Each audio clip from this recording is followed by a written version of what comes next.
Bonjour à toutes et à tous, merci d'être en notre compagnie, ravi de vous retrouver pour cette nouvelle édition du journal de la rédaction.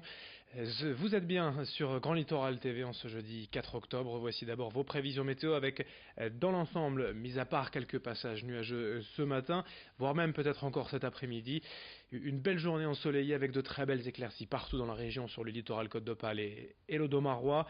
Les nuages seront donc sans conséquence. Je vous le disais aujourd'hui, les températures en hausse, 17 degrés à Dunkerque, Calais et à Boulogne, 19 degrés à Saint-Omer, on en reparle bien sûr après ce journal. Pour démarrer d'abord cette édition dans l'actualité, cette information qui semble un peu surgir de nulle part à la dernière minute. D'ici une semaine, le 12 octobre précisément, les carburants vont changer de nom en France et en Europe, fini les essences, sans plomb ou les diesels. Pourquoi et comment? La réponse en plateau avec notre journaliste Vincent Vieillard. Ne l'appelez plus jamais essence. À partir du 12 octobre prochain, l'Europe va harmoniser l'étiquetage de ses carburants.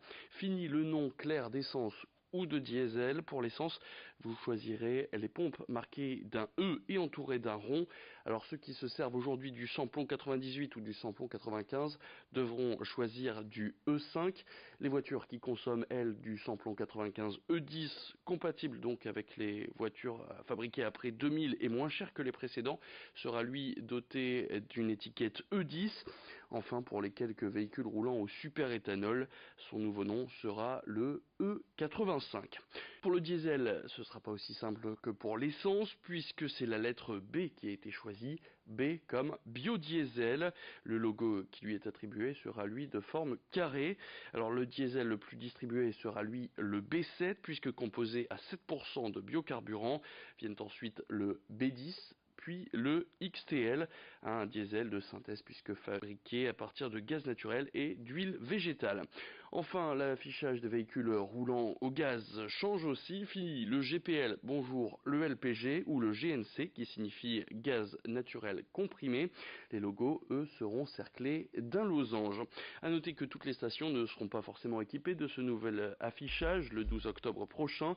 Une période de transition va donc pouvoir se faire tout en douceur afin d'éviter de se tromper de carburant quand on doit faire le plein. Merci Vincent pour ces informations bien détaillées. Changement dans les stations-service françaises à partir du 12 octobre et tout se fera bien sûr au fur et à mesure.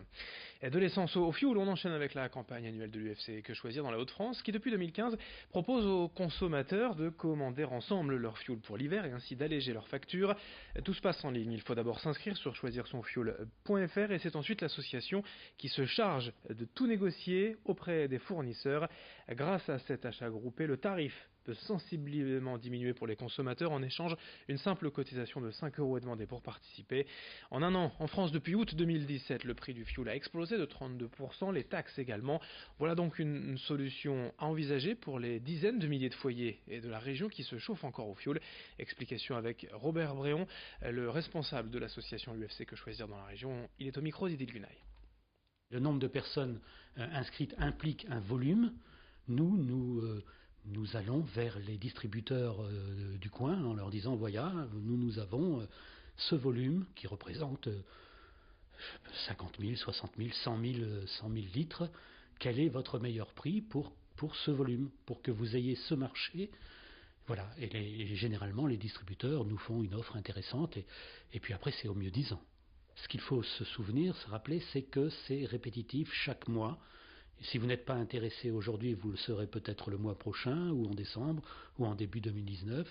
Chaque mois, le premier vendredi du mois, il y a cette offre. Donc il faut vous inscrire avant le premier vendredi du mois. On enchaîne dans cette édition sur Grand Littoral TV avec une bonne nouvelle pour l'emploi de la région. Après quelques années difficiles et plusieurs vagues de licenciements, la situation semble s'être nettement améliorée chez Arc International, l'entreprise des arts de la table et du verre. La direction vient en effet d'annoncer une série d'embauches pour les prochaines années, afin surtout de remplacer les départs en retraite. D'ici 2023, tout de même, 1 millier de personnes devraient être recrutées à raison de 200 embauches par an, la plupart en CDI ou en alternance. Pour rappel, Arc International est aujourd'hui encore l'un des plus importants sites industriels de France, employant plus de 6000 personnes sur son site historique près de Saint-Omer à Arc. Explication au micro de Louis Caillé. On a des métiers en tension qui sont assez spécifiques, en particulier les conducteurs d'équipements industriels. Les conducteurs d'équipements industriels sont des métiers à fort volume dans les prochaines années. On va perdre globalement 250 salariés par an en départ à la retraite jusqu'en 2023. Et sur ce métier de conducteur d'équipement industriel, on a une centaine de recrutements rien que sur ce métier-là à faire par an. On utilise l'alternance parce qu'on a des spécificités, on a des machines très spécifiques qui sont rares, qu'on ne trouve pas ailleurs, hein, et donc on est obligé de former nous-mêmes nos jeunes et moins jeunes, parce qu'on forme aussi des moins jeunes, hein, on forme aussi en reconversion professionnelle via le Pôle emploi et un outil qui s'appelle la MRS, la simulation. En image également dans cette édition, revenant sur le rapport concernant l'état des grands ouvrages d'art sur le réseau routier français. La question se pose bien évidemment après l'effondrement du pont de Gênes en août dernier. En France, 2 ponts sont classés 3U, c'est-à-dire la pire catégorie. Ils ont besoin de travaux plus ou moins urgents. Et il y a notamment le viaduc d'Échingan dans le Boulonnais sur l'autoroute A16. C'est le plus long pont de la région. Et selon le rapport, il présente des fissures et connaît des infiltrations en raison d'un problème d'étanchéité. Des travaux ont toutefois été réalisés il y a 6 mois. Déjà, une dizaine de câbles érodés ont été changés. Nous avons donc contacté le constructeur Bouygues pour en savoir plus, qui nous renvoie vers la SANEF qui est en charge de l'entretien de ce viaduc, mais à son tour, la SANEF indique ne pas pouvoir s'exprimer sans l'avis d'un expert pouvant établir un diagnostic clair sur l'état du viaduc. En attendant, les poids lourds, les voitures continuent de circuler chaque jour par milliers sur cette autoroute et sur ce pont.